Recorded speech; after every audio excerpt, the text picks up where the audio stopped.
फिल हमके पागल बाटे बनैले तोरा गलिया के काला काला दिल तोरा गलिया के काला काला दिल।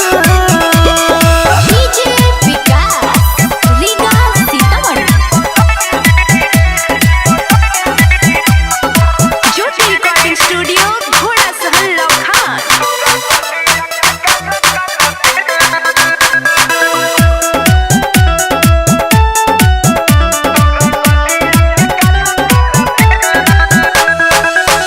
जोड़ा नइखे तोरा मीठ मुस्कान के तोरा के देखिले तो हम भूल जानी जान के।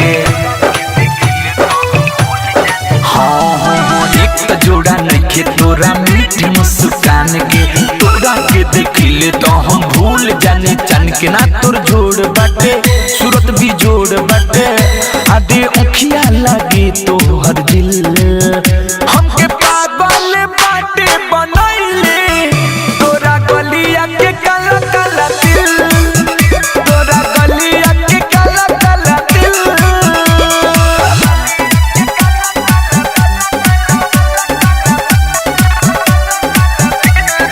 म्यूजिक बाय विकेश भोजपुरिया।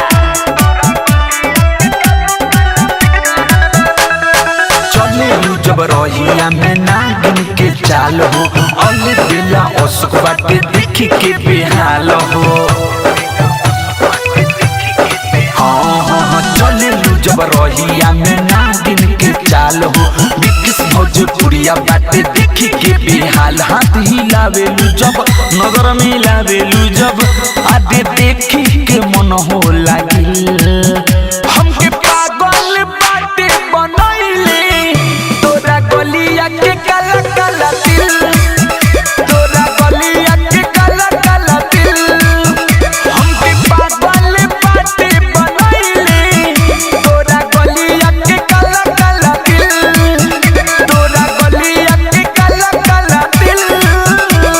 ज्योति रिकॉर्डिंग स्टूडियो घोड़ा सहन लखान।